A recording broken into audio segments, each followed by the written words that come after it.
Meet the RAF's newest Spitfire. He's 33 days old and he's just driven all the way from Cambridge to Yorkshire. Good boy. Technically, I think Keith was driving. Spitfire was hanging out on the dashboard. Today, he's meeting some of his colleagues at RAF Topcliffe.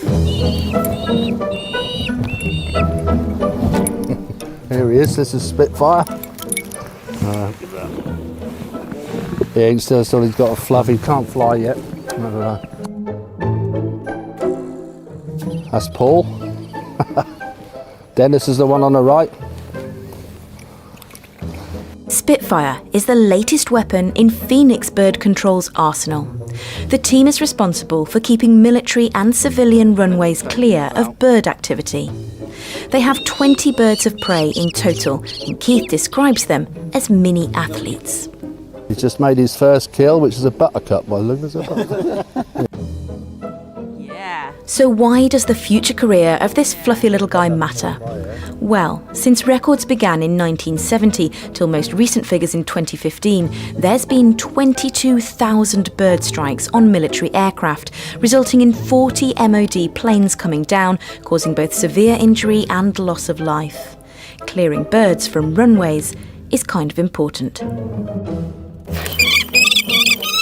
Enter Keith, biologist's son Alan, and their team of bird scarers. It's a lifesaver. All airports have to have bird control. Often we hear, well, the birds were there first, leave them alone. In a bird strike, the bird always comes off worse. Sometimes they score a draw and they damage the aircraft, but it always results in a dead bird. Spitfire has a lot to learn, and whilst he tries to work out how to get out of his box, let's see what his future holds.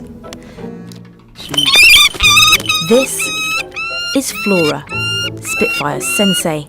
She's a master of her trade. Flora's 14 years old. She's noisy?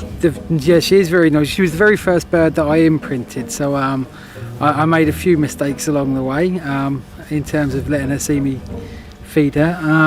So what does that mean now? So it means that she does all the things that I want her to do, but it means that she's never really grown out of asking me for food.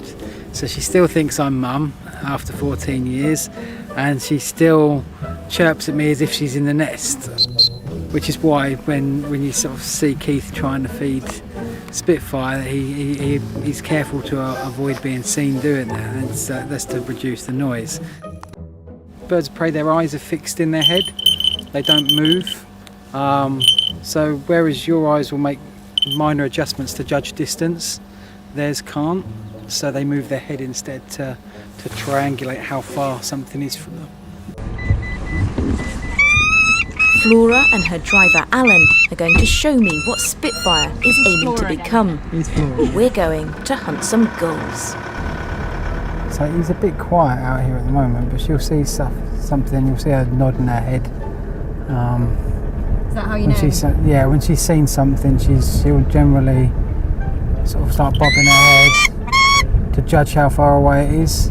So she's seen that this bird's going to start to land.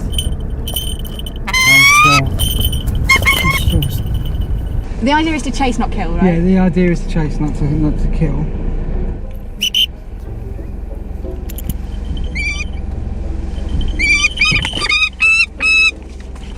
So she's done a little chase, and now she gets a reward, and then we move on to the next flock.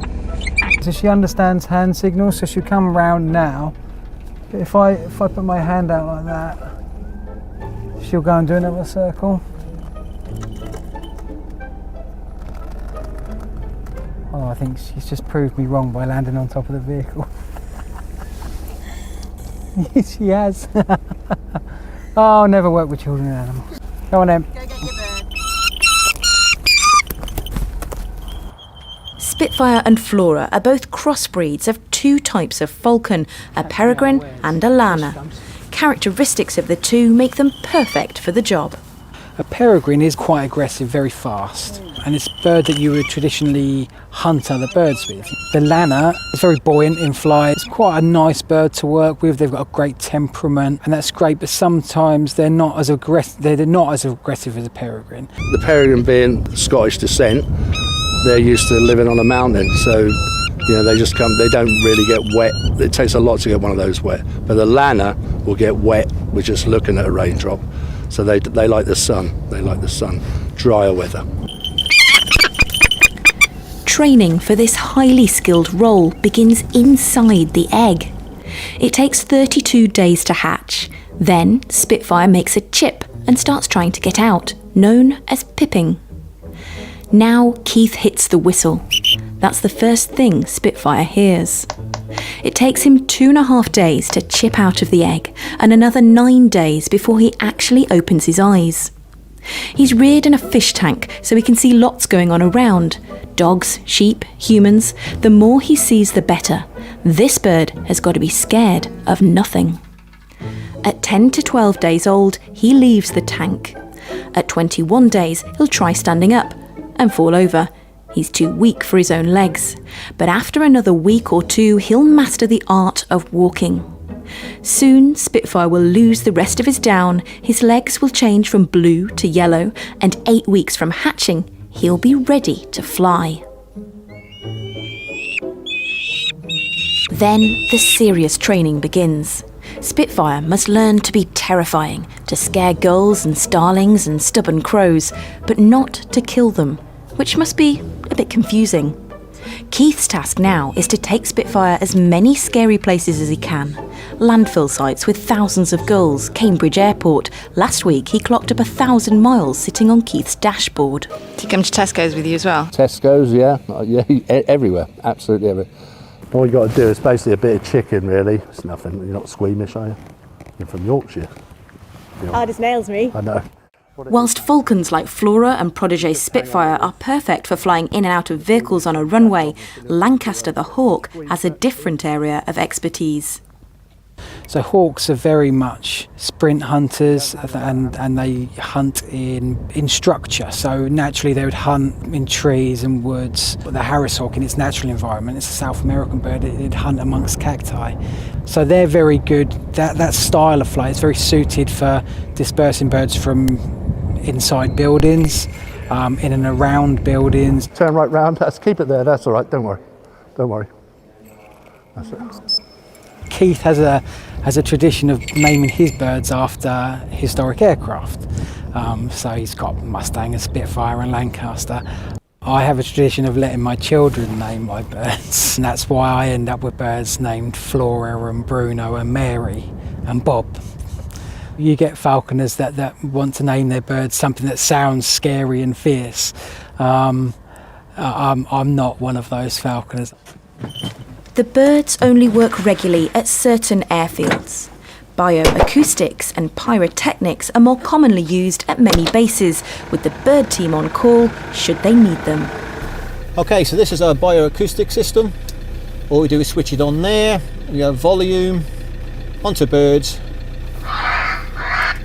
So that's a distress call for a pigeon, and all you have to do is switch this to the appropriate bird species. There's your crows, that's your rooks, starling. Maybe use 3 or 4 cartridges a day. But it's really just the noise and the shock, not... Yes, yeah. Would you ever kill? Last resort. We had a problem 2-3 years ago with gulls. We had a flying ant explosion, and we had hundreds and hundreds of gulls, and we had to stop flying for 2 to 3 days, and then we had to take some lethal action. Did you say a flying ant explosion? Yeah. Yeah, happens every 2 to 3 years. The problem with both bioacoustics and pyrotechnics is the resident birds kind of get used to it. If you went shopping and you heard a large bang, you'd hit the deck, you'd be scared of it. But if you heard it at 2 o'clock every Saturday afternoon, you'd get used to it and you just wouldn't react to the loud noise. But if you went shopping and there was a lion in one of the shops, you probably wouldn't go in there. home time. Spitfire resumes his position on the dashboard. This is now his mobile nest, Keith tells me. How much do you love your birds? Oh, how much do I love my wife? How much do I love my birds? Just from a natural history point of view, they're amazing in terms of the things that they can do. You spend more time with them than, you know, Your wife? than my wife, yeah. But that was in the agreement before we got married. Their eyesight is incredible. They can see for miles. They can fly up to thousands of feet and dive at hundreds of miles an hour. It's a dream come true for us and hopefully all the team, really. It's just working with birds and jets, really. And with that, they're off, bound now for Rotherham to collect a new baby owl for the team, apparently. If you enjoyed this video, don't forget to like and subscribe to our channel.